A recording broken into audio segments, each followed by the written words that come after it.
favor. The two of you are about to change the world. That's no small thing to think about. That's a monumental thing. So both of you have to understand the consequences of doing it or have the strength not to do it.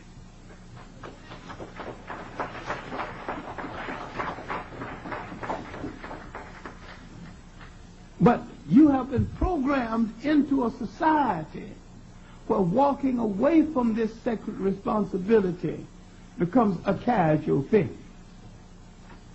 What the women did not like, that I pointed out that the rape of black teenagers along the shores of Africa, in the slave castles, on the boats, on the plantation, was the beginning of widespread black teenage pregnancy. I also pointed out that there are 3 million people in the world called Eurasians, half Asian, half white. There's not 10 marriages between whites and Eurasians. In South Africa, there's over 1 million people called coloreds. That means cohabitation between the African man, the white man, and the African woman. And then there's another, almost 1 million, called Cape coloreds, cohabitation between the Asian, Cape Malayans, and all these people who came in later, and the white. There's not one marriage between them. Now, who is the greatest deserter of women in the whole world? Now, I'm not trying to justify a single black man who deserted any black woman. And I'm saying that every single one should be called to his responsibility and made to shoulder his responsibility. But look at the historical origins of how this thing started, with the remaking of his mind, with the remaking of the condition where he had no security, where he must rise each day and literally beg for the right to live to the end of the day, where he does not inherit a job normally. He doesn't get his bread normally. He literally engaged in a form of protracted begging. And your begging for one day don't carry over to the next day. The next day, another form of begging, another form of asking for permission to live to the end of the next day. And the next day it starts all over again. Look at what it is doing to his spirit. Look what it is doing to his very soul, the very dignity. Then he goes on the weekend and worships the white god. And in the rest of the week, you expect the father, black father in the home, to have full respect.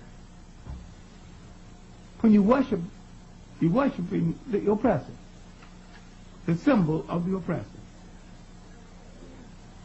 Now, what the Zulu people tried to do is to preserve the concept of African sovereignty, the African nation state. Now, the Zulus did not start in South Africa or Southern Africa. Nearly every African in Africa came from another part of Africa. And the one thing we need to study in order to understand any portion of Africa are the migrations within Africa. The Zulus once lived along the coast of Southern Africa, of Eastern Africa, before they were called Zulus. It was a group called the Ngunu. There's an Ngunu group inside of the Zulus to this day. We meet these groups in a book by an Arab writer The book's called Gems of Travel and Meadows of Gold or something. I'll remember his name in a few minutes. But the book was written 947 A.D., over 1,000 years ago. And he encountered that group. They were living in East Africa then. But I'll tell you something about certain African groups, not just the Zulus. The Kan has the same trait. The Musi has the same trait.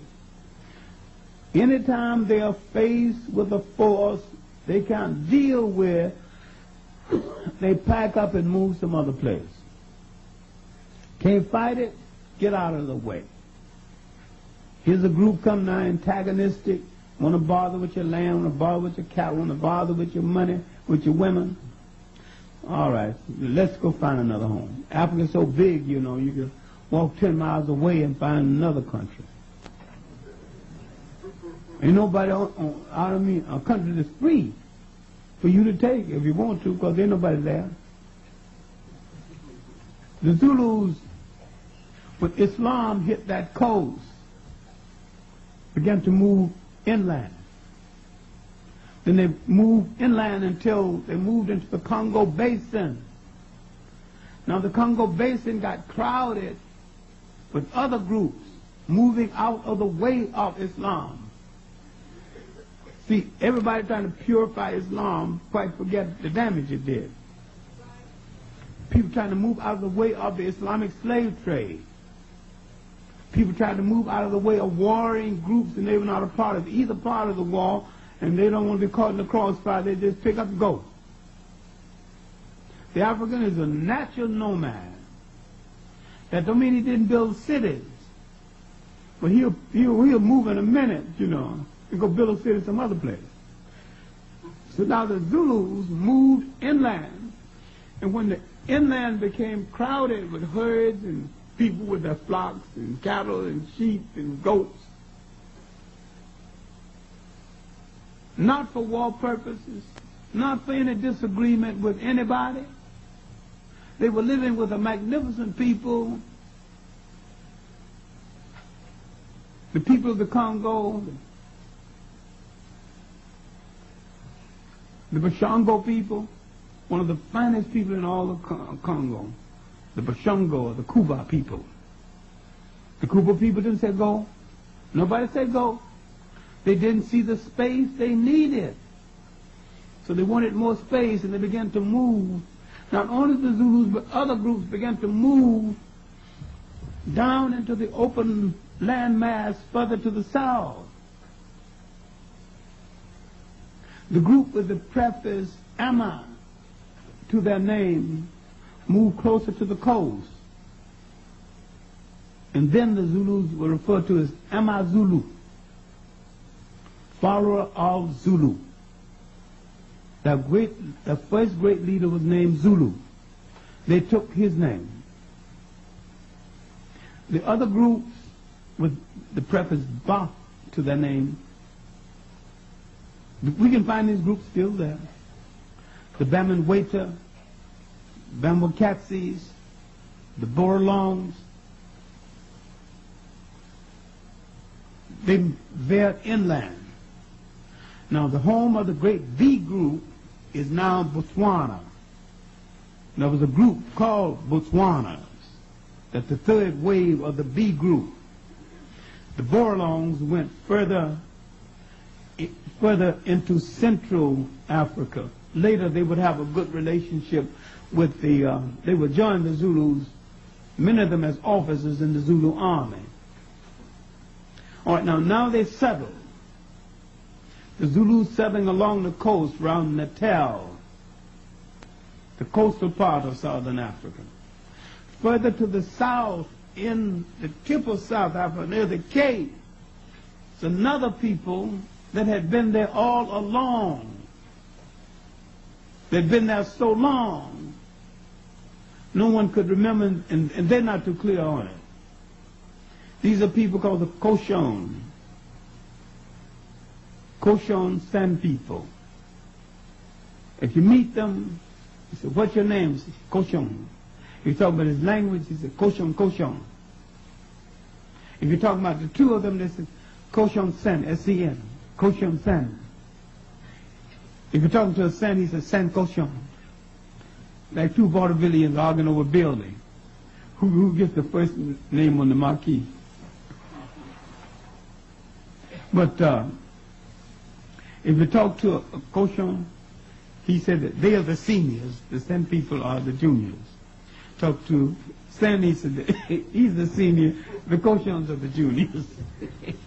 Now this don't start any fight, but some of the best jokes you've ever heard between them is about who's the senior and who's the junior. See, good-natured kidding that white people make fights out of, the Africans make good jokes out of and good relationships out of. You even dance around.